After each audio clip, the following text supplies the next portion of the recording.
Good morning viewers, কেমন আছেন? আশা করছি ভালোই আছেন আপনারা। আজ একটু সকাল সকাল ঘুম থেকে উঠে পড়েছি। আজ হচ্ছে রবিবার। সকাল 5টায় ঘুম থেকে উঠে পড়েছি। উঠে ব্রাশ করে নামাজ পড়ে একটু চা করতে এসেছি। হয়তো আপনারা ভাববেন আজকে আবার স্কুল দেখাচ্ছি, কিন্তু সরকারি চাকরি হলে এইভাবেই। আজকের দিনটাও ছাড় নেই। ভাবছিলাম সানডে আসলে কিছু কাজকর্ম করবো ঘরের, বা একটু ছুটি পাবো, তাও নাই। এবার 26 জানুয়ারি প্রজাতন্ত্র দিবস সানডেতেই পড়েছে, তাই সকাল সকাল স্কুলে এসে পড়েছি।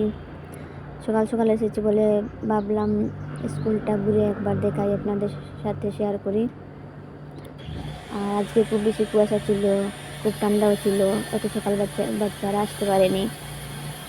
আমি এসে দেখলাম এখানে একজন দুজন ছাত্র, আর আমি আসাতে আবার 10 মিনিটের মধ্যে ছাত্র শিক্ষক সবাই এসে গেছেন। এটা হচ্ছে আমাদের স্কুলের রান্নাঘর, আর এই হচ্ছে পুরো স্কুল।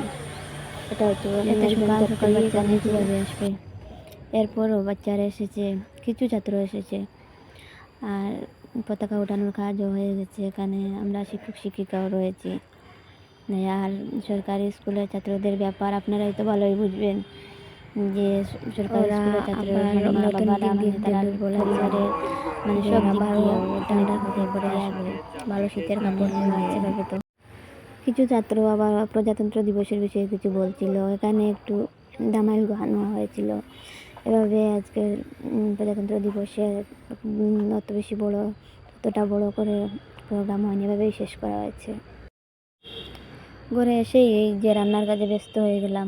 এই যে একটা কাজ শেষ হওয়ার মতো নয়, সব কিছুর শেষ আছে, কিন্তু এই যে রান্নার কাজের শেষ নেই। যেদিকে যাও বা তুমি যে কাজই করে থাকো, রান্নার কাজ করতেই হবে ঘরে এসে। সকাল সকাল গিয়েছি তো রান্না করা হয়নি, এসেই ব্যস্ত হয়ে পড়েছি রান্নার কাজে।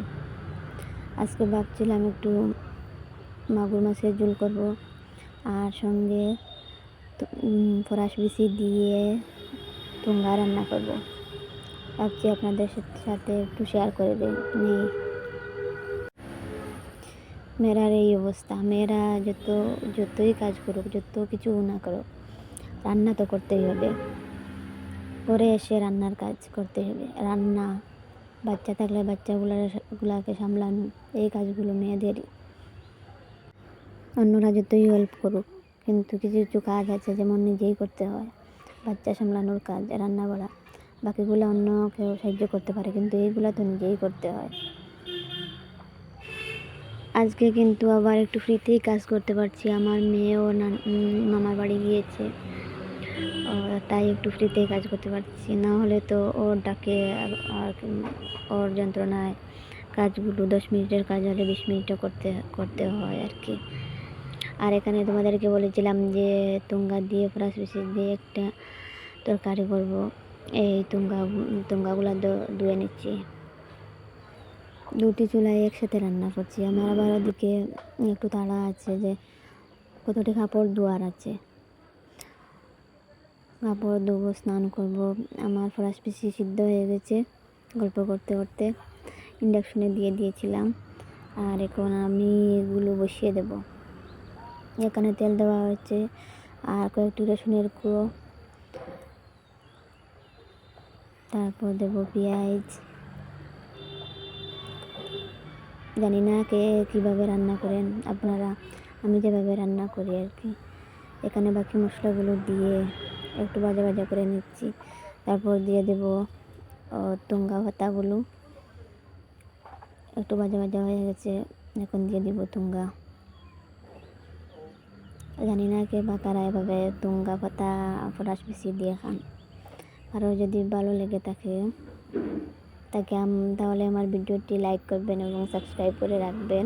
এভাবে আরও আমার স্কুলের আর বাড়ির ভিডিওগুলো পাওয়ার জন্য। Bye bye, subscribe.